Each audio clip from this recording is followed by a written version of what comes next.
So, an Thank you. official welcome to the journey.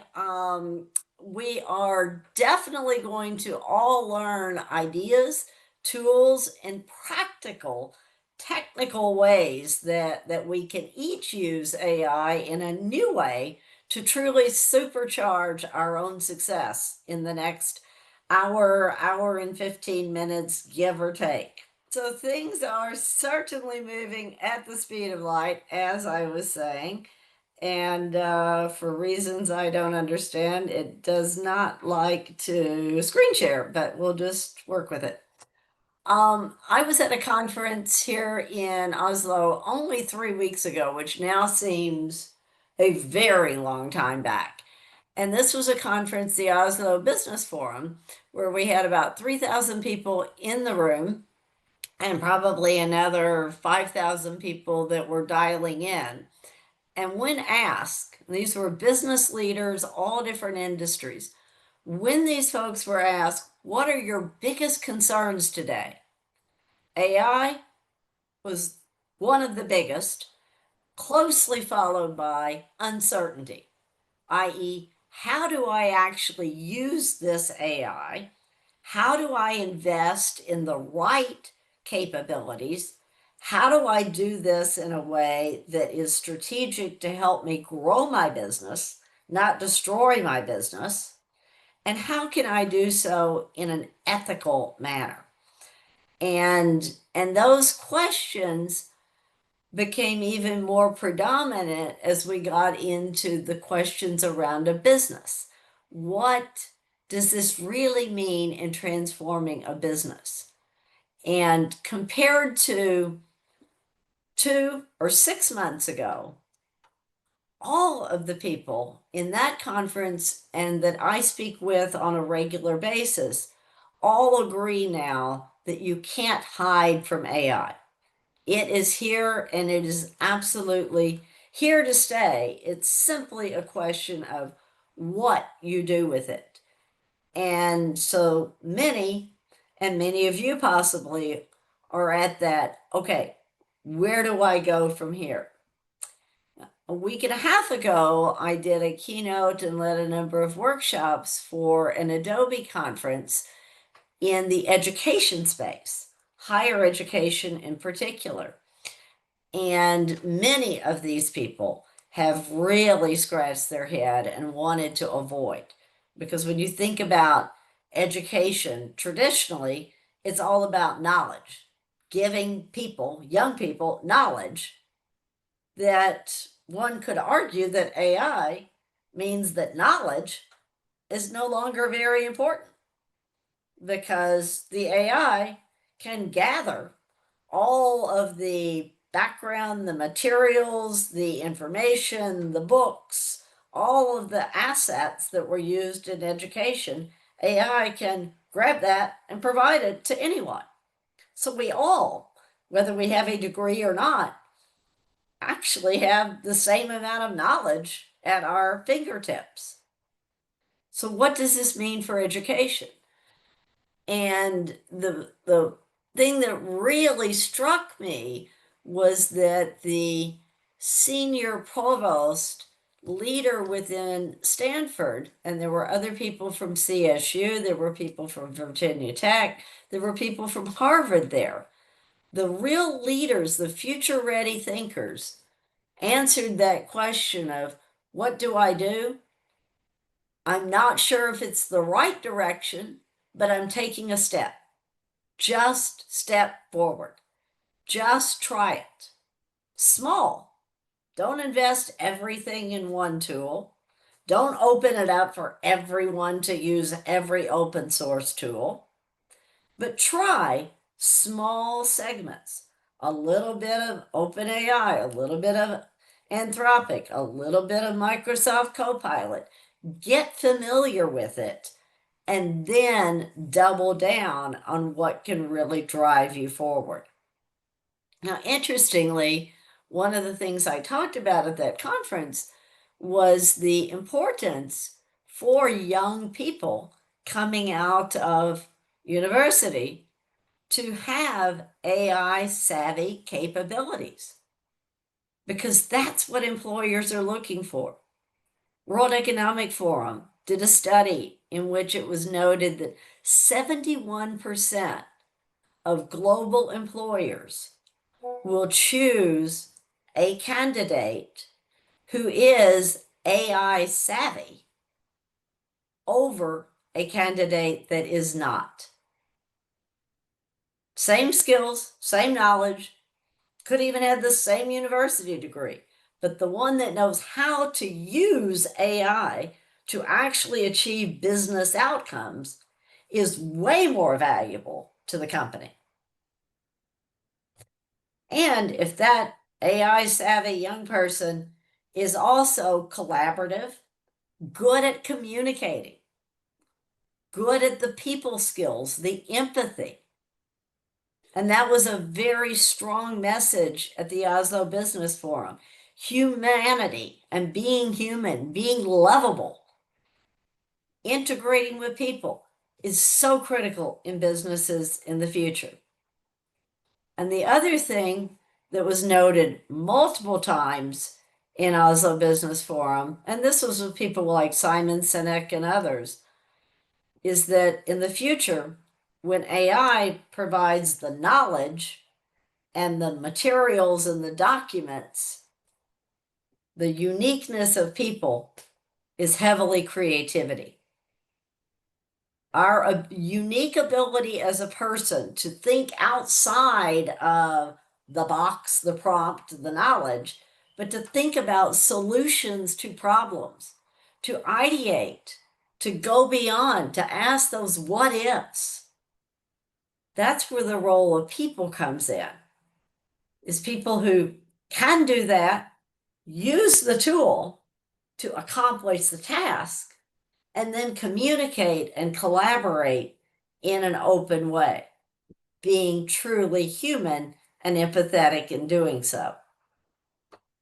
So as we look into 26 and 27, and this train is moving at that fast speed of light, each of us have a role, and I would even say a responsibility today, to become AI savvy people while using our creativity and using our humanness to really amplify our superpower as a person with AI behind us. And that's why Ben will get into a lot more of the things you can do. But before we let him share screen, probably much more smoothly than I did, an opportunity to jump in if you have any burning questions, and or to add any comments in the chat that we will get to as we work through the next hour here together.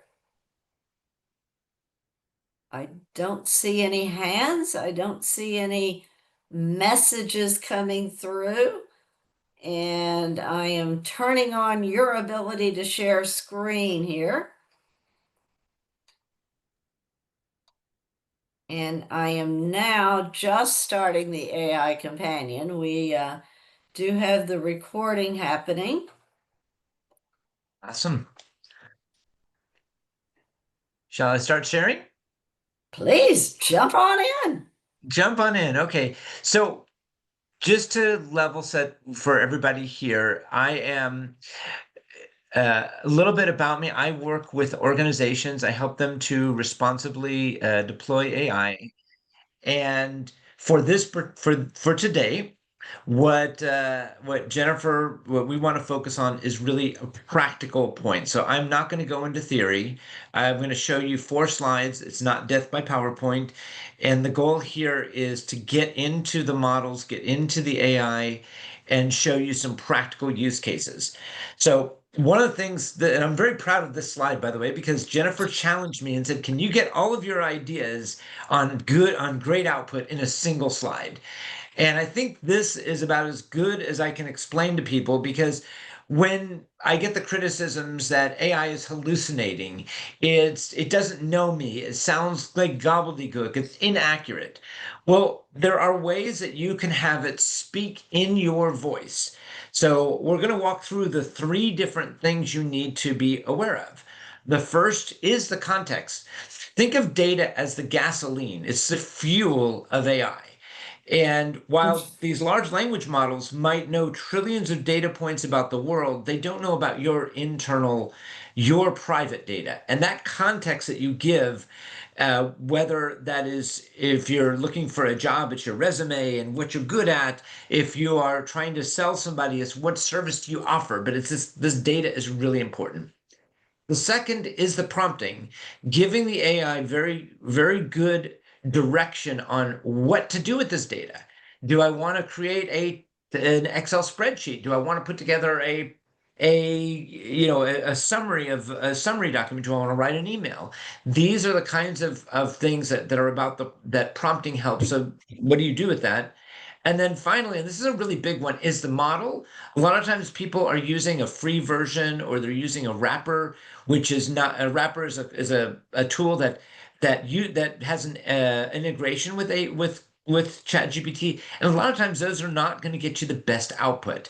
So I always say you want to work directly with a large language model, and ideally work with the best model inside of it, because there's usually some that are more able to reason, which are the better ones, but those are more expensive. You might have limitations, but still, when if you have to write an email that matters, these are the three things to look at.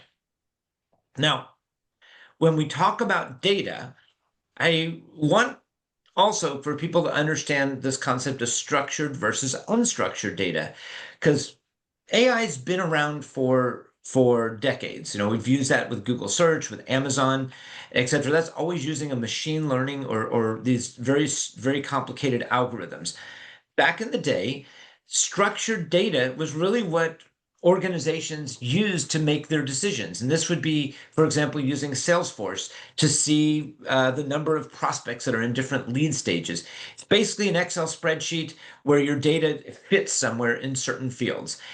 Now, generative AI, where it changed the game, is we now can go into unstructured data. And this is perhaps for most people, the single biggest piece of advice I can say is consider your unstructured data as your gold.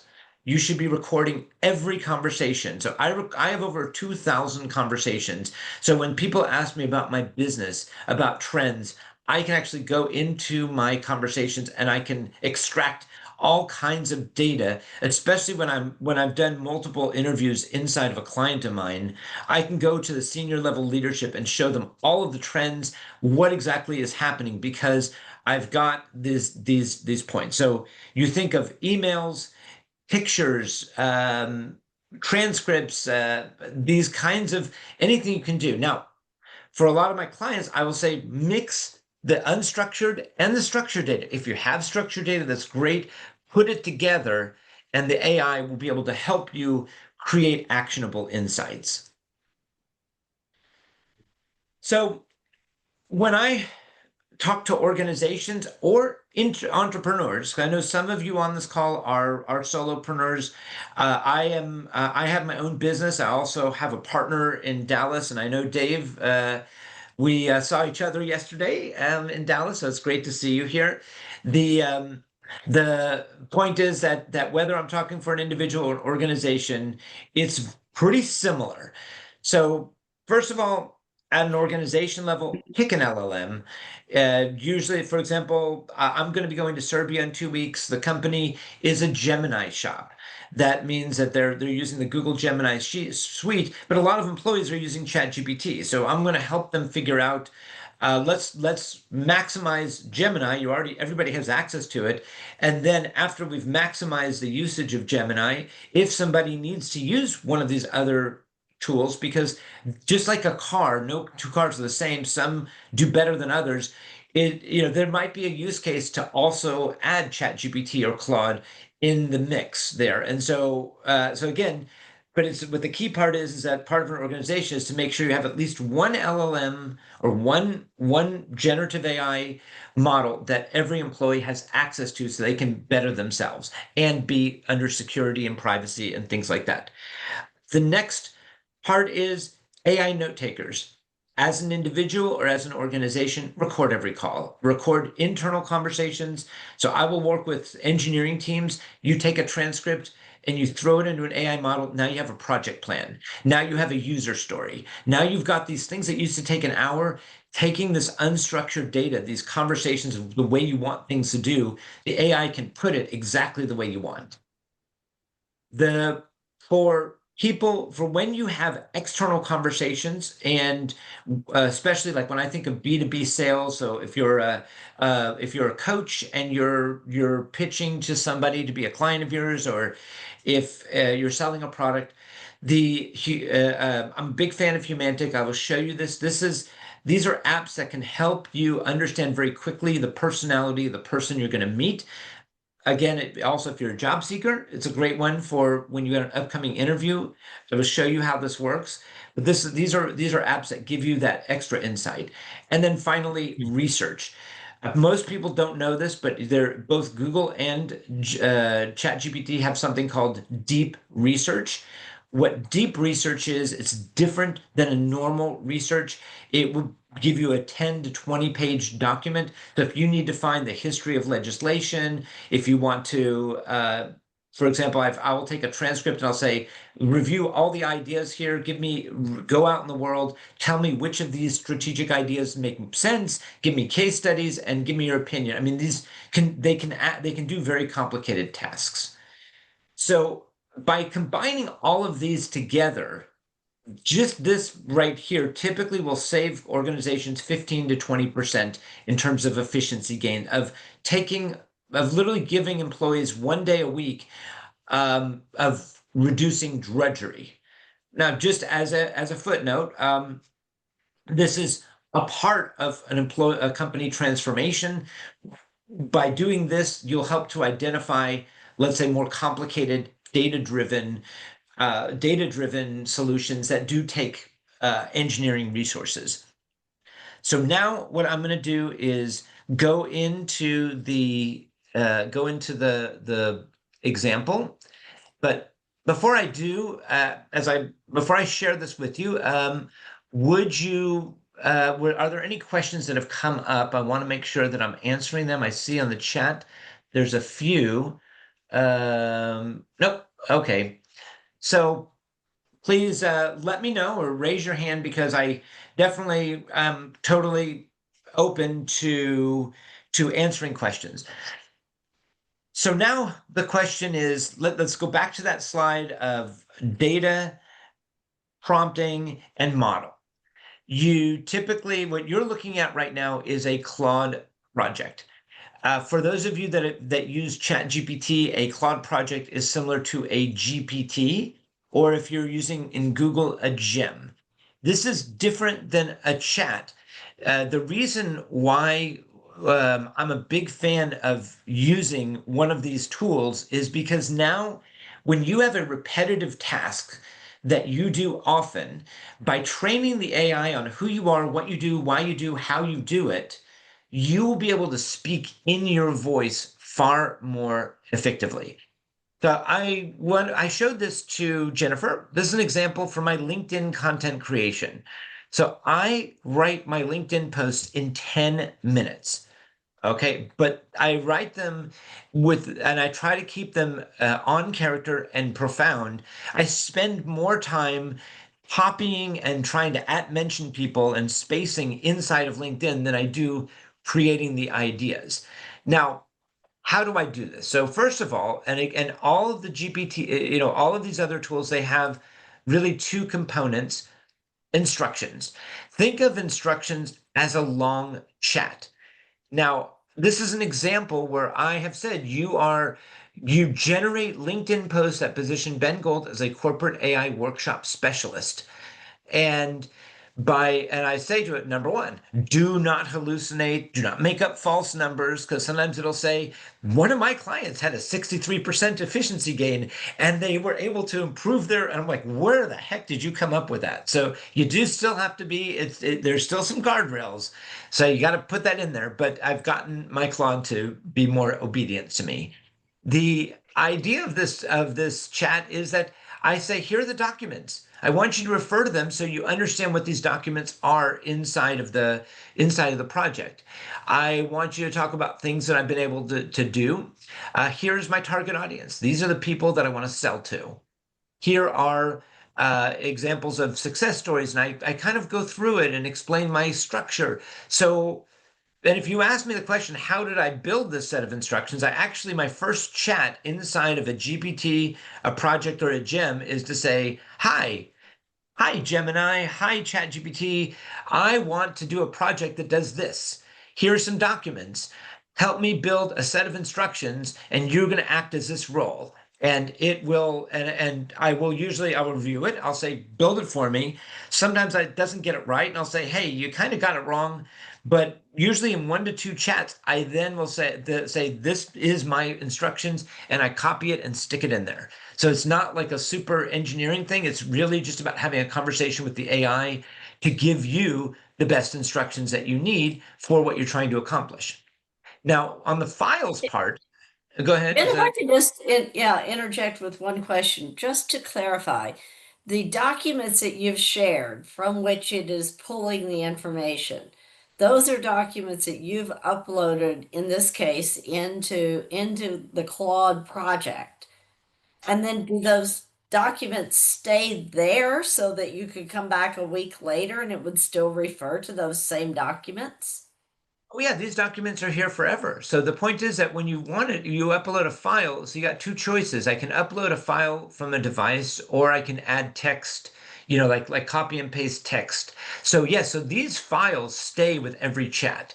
And that's the key, is that I've got these are generally short files because you'll notice that I'm using 2% of my project capacity. So I try to keep them short.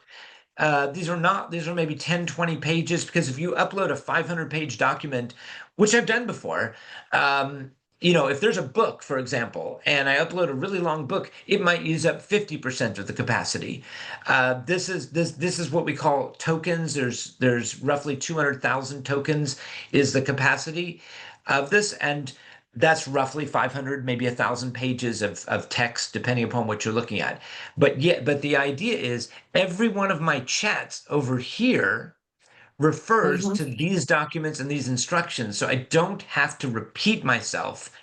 And Mhm. this is how, if I'm working with an engineering team and they want to put together a project plan, by giving the instructions with templates of exactly what you want it to do, then you just upload a file and it automatically gives you the output exactly the way you want it. And another question while we're here, from Lisa, and I'll articulate it here. What is the level of security of these documents? Because some of So the these could be levels, confidential. absolutely. And that's why you want to have, so for example, I have a paid ChatGPT and paid Claude subscription. Those typically will give you a higher level of security. They're not using this for training purposes. This is also why, when we're talking about a company level, you want to Mhm. have a paid team license. You do not want employees building these things by themselves, because there is a security leak if I did this by myself. What I share with my clients is create it. So, for example, create a license that's available to everybody, and then you can share this within the organization. So this is another part, is that you usually have power users in an organization and beginners, and by creating GPTs and projects and gyms and sharing them throughout the organization, now the new people can leverage the knowledge of the people that have tested this out, and they can get the same benefit. And in that case, anyone that is using that shared license would see these documents, correct? Yes, they would see the documents, but they wouldn't see the chats. So each of your chats are private unless you share the chat, but you can share the base documentation throughout the organization. Yeah. And just one other, and I will also come back after the rest of the demo with some other questions, but one important one, and that is that Microsoft Copilot is integrated into what most of us use on a daily basis. Is there a Yeah. reason you would use Claude or OpenAI, et cetera, vis-a-vis Copilot?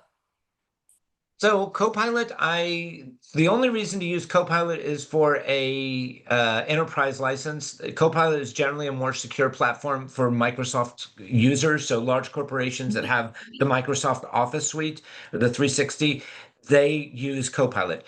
If you're going to compare Copilot to Claude or ChatGPT on its own, I don't think it's as strong.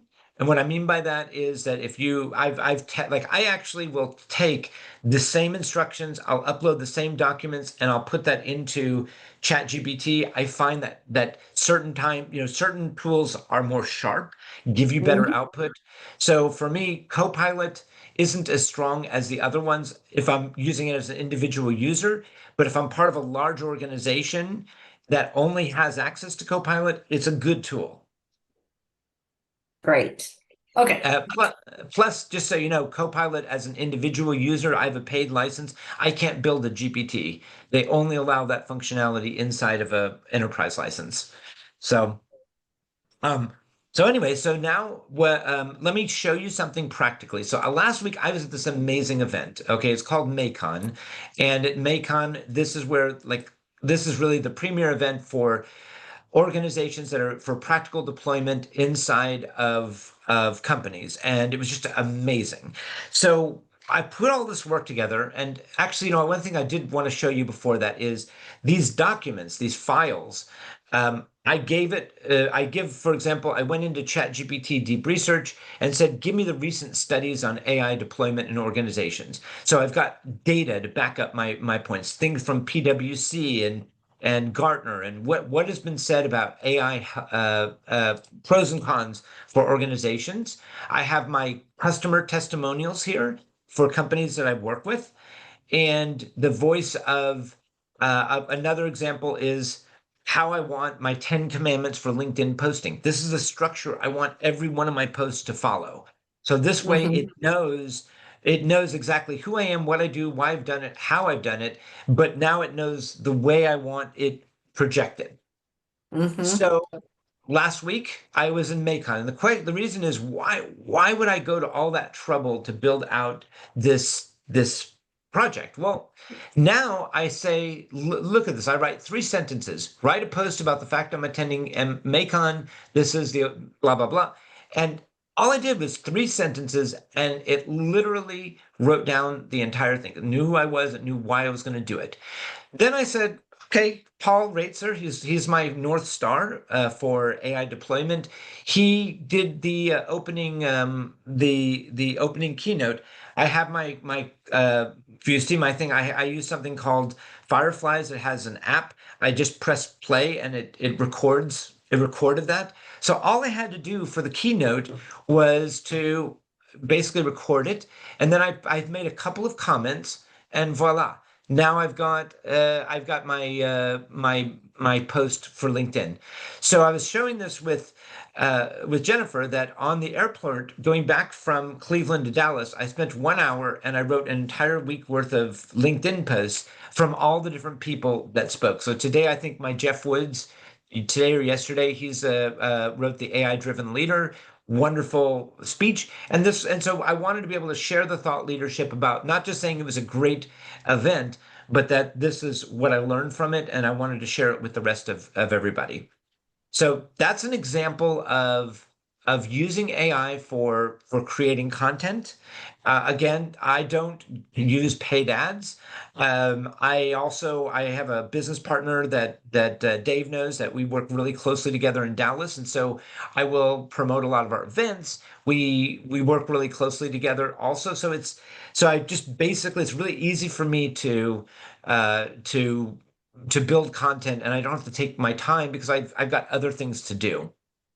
Now, the next thing I'd like to do, I'm going to go to the next part because I've got about 5 more minutes, and I want to show you one other thing that's really powerful is that what do you do when you've got an upcoming conversation?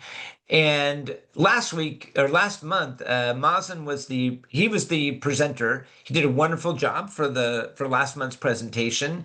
And since then, we've met a few times, and he's given me permission to show him as an example. So I'm not doing this out of the blue.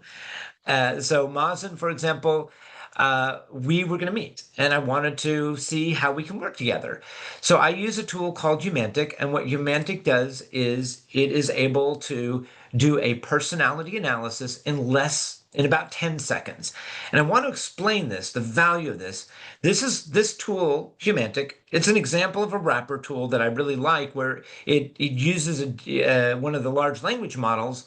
But what it does is it goes and it looks at at your last 6 months of posts. It looks at the LinkedIn profile and it builds out a full analysis of who this person is. So for Mazen, and again, this is showing that he's a visionary. He has, these are some parts about him, so I understand his priorities. But then also, how do I sell to him? And this is really key because maybe I'm not selling him, but I'd like to understand, is this a person that's really like decisive and doesn't want waving, or is this a person that wants to build out relationships before we meet? This is helpful in understanding how to build rapport. And so this document, for example, goes into how would I cold call, how would I email, and then I also love this part of a disc profile. So these are things that used to take hours to research. Now it's done in seconds. So I will also share with you, a lot of people don't know this, but if you are on LinkedIn, you can click on the save to PDF, and save to PDF makes it so that you now have the resume. So in 10 seconds, I've got somebody's resume. And I've had this before. I'm not joking. I have 3 minutes till a call, and somebody put something on my calendar, and I have no idea who they are, why I'm meeting with them, and I have 3 minutes to figure it out. And I can go into this Humantic,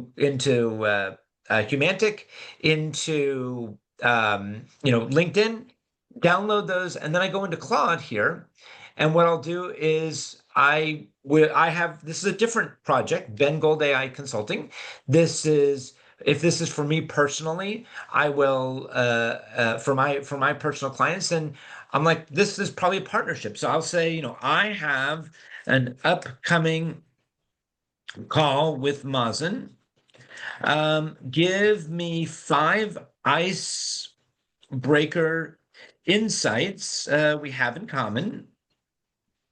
And I might say I am Ben, just so it knows, because my resume happens to be right here. My LinkedIn information is on the right side. Um, and give me his top 3 priorities. And so what happens here, just so you know, I am using a little bit lesser version of Claude. There's different models that you can choose. Opus is their most powerful one, and I'm almost out of credits. It's a long story, but I use this a lot, and so sometimes you got to be careful. But I think the Sonnet 5 will show you. So basically what it's done is it's looked at him and me. And so when I want to know, maybe we went to the same place together. We both are technology, sales, and enterprise. And so it's just finding what we have in common. It's telling me what his top 3 priorities is. I might also go in and do deep research on his company, throw it in here, and say what are some possibilities. But I'm going to end on the final part here, which is I use Fireflies. We have here these we met several times, and now that I've built out this information here, I can go in and upload a file, and I'll upload the conversation I had with Mazen. So I come in here and I find I downloaded the Fireflies onto my screen. This is our conversation. I'll say, write an email from me to Mazen. I might give it a few things, say, summarize the main points in bullets, and share the ways we can work together. And Now what's going to happen is that this generally is going to be something that's copy and paste. And this is really important to understand that when you're precise, when you give the data, who you are, what you do, how you do it, why you do it, I don't have to take 10 minutes because I might have to write 10 emails in a day. And I like on some of my days. And what I'll end up doing is it will be able to this saves me time because I don't have 15 minutes per email. Now, this one's not as well organized. I will usually slap it on the wrist and say, put this into a Word format. That's better. But like I said, this is usually copy and paste, and this allows this gives me though a far more authentic authentic document that I can give to Mazen. So again, this is I just want to share with you that I think of when I look at the output that I want to get, it's about precision. It's about speaking in your voice. It's about always make sure it's not hallucinating. And like I said, this is I would normally give it a slap on the wrist and say redo, put this in Word, because I like it better formatted. But like I said, it usually is copy paste, and I move on with my world. So with that being said, I'm going to stop sharing and I'm going to hand this back to Jennifer and questions.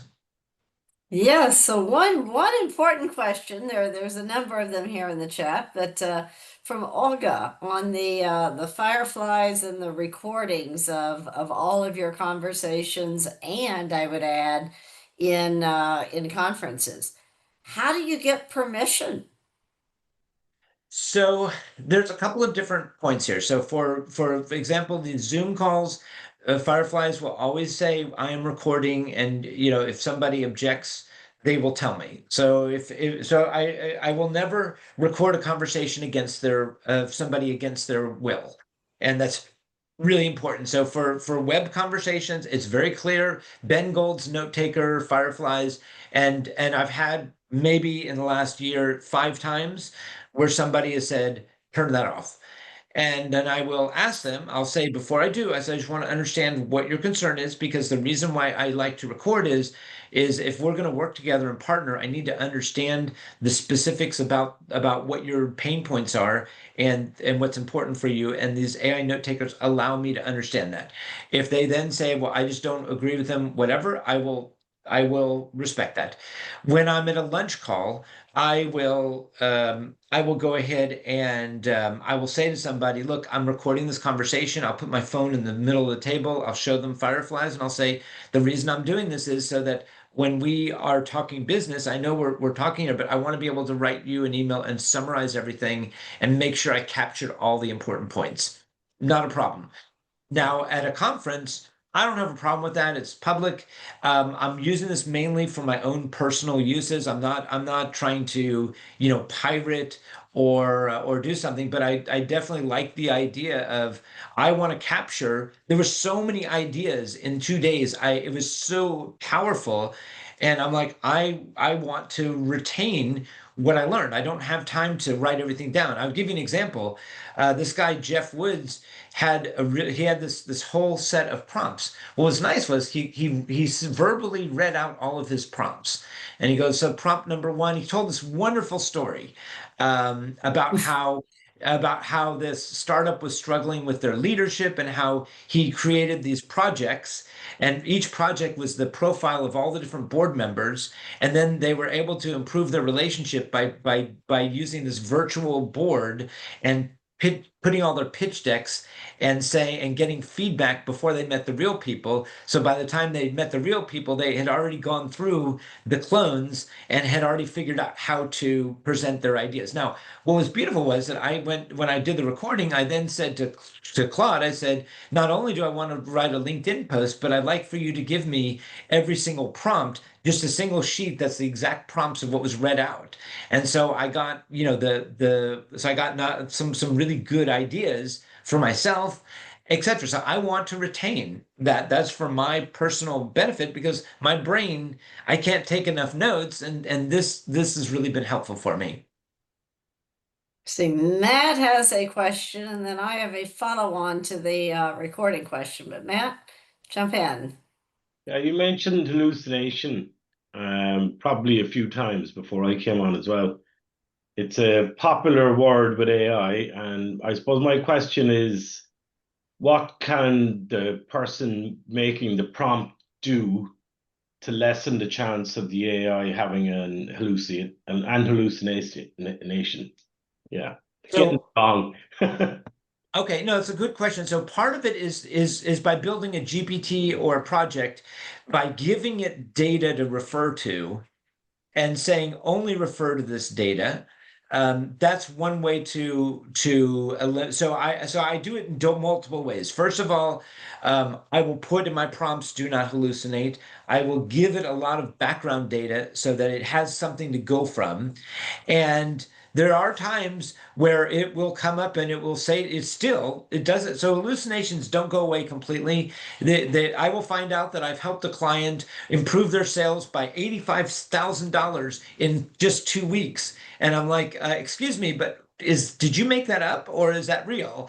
And it will say, oh, I made it up. And I said, redo and only use information that's actually in the project knowledge. So I've done that. But the amount of hallucination is less often. And again, you are allowed to talk to the AI and say, stop hallucinating. Only use verified data. Redo this. And then you usually get better output. Interesting. And I think Lisa has a couple of very good questions. Instead of me interpreting for you, Lisa, why don't you jump in? Is she here? Yeah, I can jump in. Yeah. I suppose that was better to write down the question in order to be clear, but I can try to repeat my question. In your first slide with Lego, you said that the prompting is an important item to give to AI in order to retrieve a better reply. But how we can use AI to help us to improve more and more our prompt? That's a great question. I do it all the time. Yeah. Okay, all the How? time. So first of all, when I do a project instruction, so think of the project instructions or a GPT instructions that that's basically a prompt. Okay. And I will ask the AI to write the prompt for me. I'll say, this is what I want to do. Your role is you're going to be my social media consultant. You're going to write my Instagram, or I usually pick, Instagram would be its own project. It's different than LinkedIn. So I might say, whatever, you're going to help me write my post along these lines. And therefore, I want you to help me. You're going to be looking at these kinds of documents. You're going to do this, this, and this. And then I'll say, write an instruction that's very detailed so that every chat we have is got the right framework, and it will usually do a very good job on that. Sometimes I will say, "Hey, I'm trying to find some ideas, or I'm trying to figure out if something works. What are the questions you have for me to answer my questions?" So that's another thing is where I'll say, "This is what I'm trying to do. Ask me questions that I can answer for you, and then you can give me better advice." So there's ways where you go back and forth with it, and like I said, think of it as a coach, and the more you teach it about who you are, the better responses you get. Does that answer your question? Yeah, sure. And I have a second question Go related to ahead. what Jennifer was saying before you around the relation. It's clear that AI could help us on a lot of tasks. But how can we use AI to improve the relation? Because AI is just digital. The relation is not just digital; it's also touch with the person, feelings, energy. So how can we use the AI in order to improve also relation? That is a wonderful question. So what I'll say this, Jennifer, you might also have a response here, is that part of, like, when I look at Humantic, is to understand more about the person so that I'm able to communicate better. So sometimes I'll use AI if I have a bad conversation with somebody, I'll ask AI to review the conversation, tell me where I made a mistake, where did the mistake happen? What was the root cause of the misunderstanding? And it's really good, by the way. And sometimes I'll have it where I'll write an email and I'll say, "Hey, I really apologize. I think that I think there was a misunderstanding, maybe where I thought you were saying this, but now I understand you meant that." And so there are ways where AI can improve relationships. It's not designed to replace human relationships, but it can give you some good analysis if you're trying to understand. If you have conversations or issues with somebody, especially transcripts are fantastic. It can identify tension. It can give you analysis on how, hey, this person feels threatened by what you said, and that's why you said this. Their response was this, and this is why they felt that way. I mean, it actually can do that. And I have a number of sales coaches, sales leaders that I've walked through this exercise, and they're like, "Oh wow, that's really good." So anyway, so that's my point is that you can do that. Jennifer, I know you want to say something. Yeah, just a couple of things. I mean, both from the tool of Humantic AI. I mean, that can give a person a really good, honest perception of another person.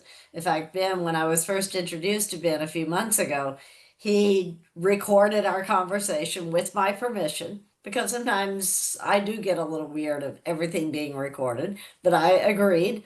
He then used that. He used the Hemantic tool, and he within one conversation he understood my drivers, and that was a good start to building a working relationship together. Other things that I've heard from other people, for example, one of our featured thought leaders a few months ago, Jens Andreas Husby, who's a business development technology leader in Oslo. He uses a variety of tools. He uses Claude mainly for writing because a number of people have said Claude is better at actually generating written materials in the right tone, if you will. But he also uses OpenAI and he uses a bit of Copilot. And he, between using the three of them, he can actually, by guiding them on who he is and what he's trying to achieve in his job, he asks them to look at his day's goals and the meetings he's going to have during the day and point out where he could be blindsided. What might happen during the day in his relationship and his conversation with his managers that he might never expect based upon past history and where he wants to go.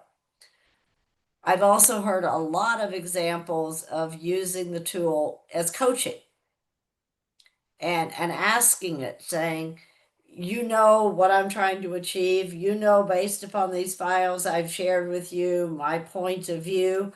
I'm going into a meeting with Johnny. Coach me through how I should do this. And that for many people has been very beneficial. Matt, do you Great have an reply from example? both of you. So thanks so much. I use it with my boss first. Yes.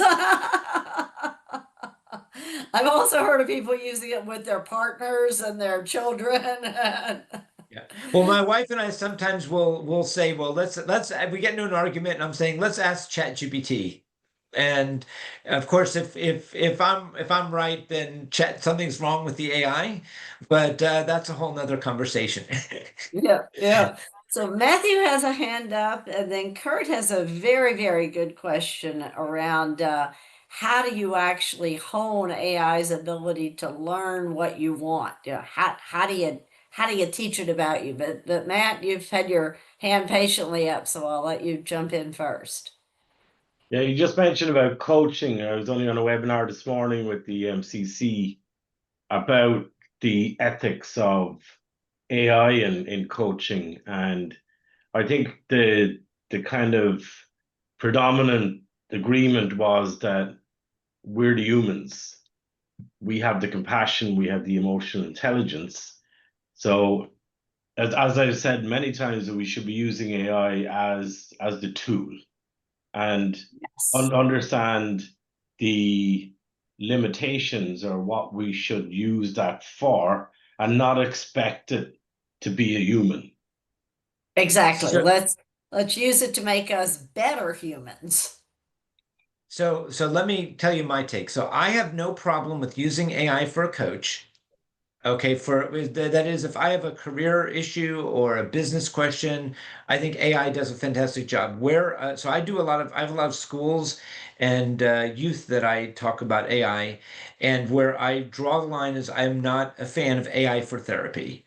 Okay, and that's where you can get into big trouble. So Yeah. when there's because there's, for example, a big lawsuit against ChatGPT or OpenAI because a kid committed suicide and was making his conversations with ChatGPT, and there's a big argument about this, about that these large language models, when somebody says they want to kill themselves, they will then say, here's a phone number of 1-800 number of who to call. But really, what they probably should be doing is sending an alert to another human to say this is a user that might want to kill themselves. And so this is a question of whose responsibility is this?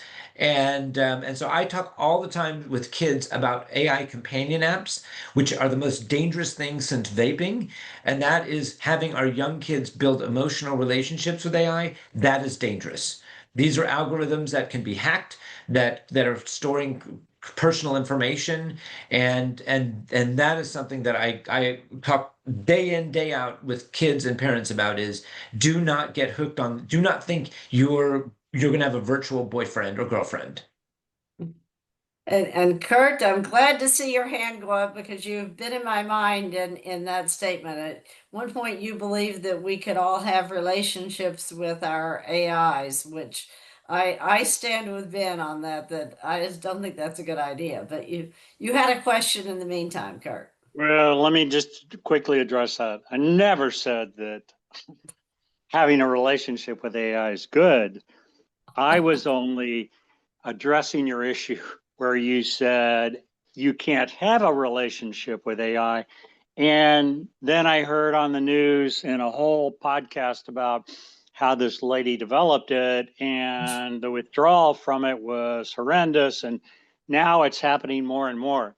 I totally agree. And I'm going to be speaking to my granddaughter's fourth grade class.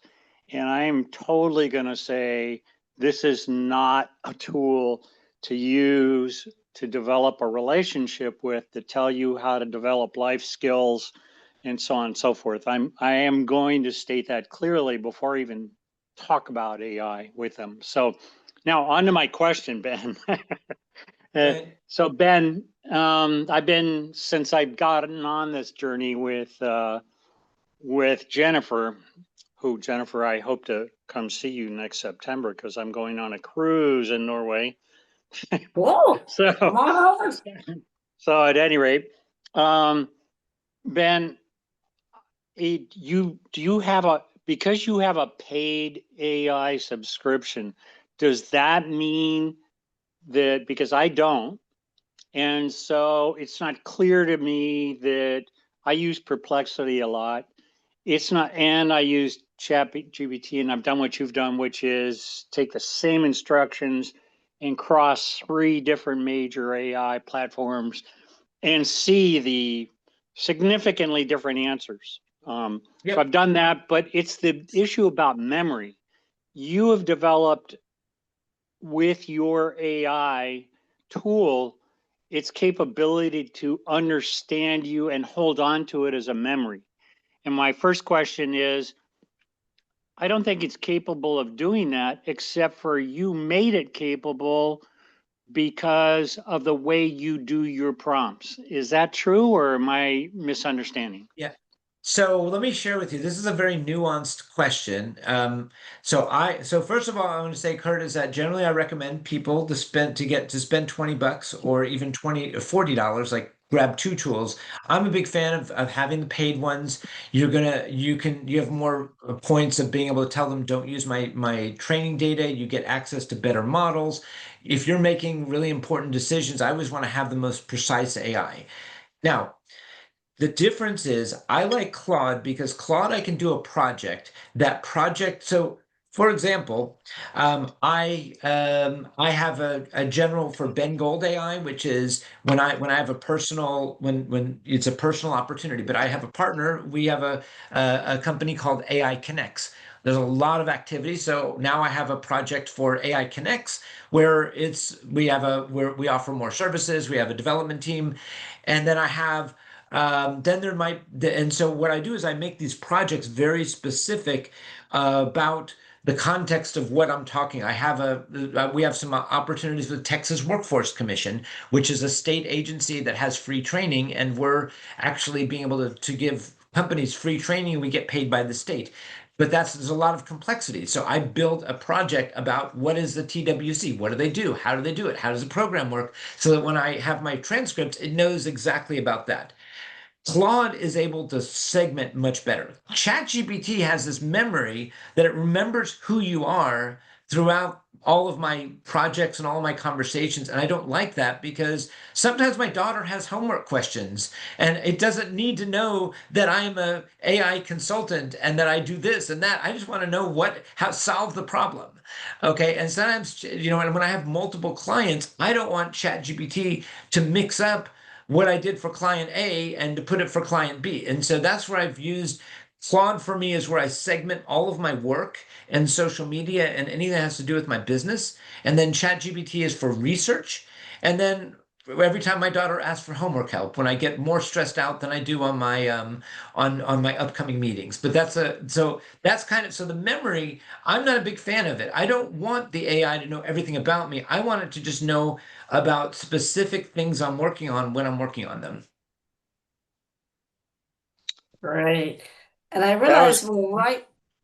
that was great clarity, Ben. I really appreciate that answer. So Okay, thank you. And the separation of church and state there makes a lot of sense, and it'll help me going forward in terms of how I use it so that I don't get those hallucinations mixed up with what I'm trying to get to. Thank you. I would say buy the $20 Claude because you can't do projects on the free one, and the projects is what makes it worthwhile. And I'll tell you and again, Claude is going to give you the best output when it comes to emails, posts, contract evaluation, or writing contracts, or putting together proposals. That's the tool that I use.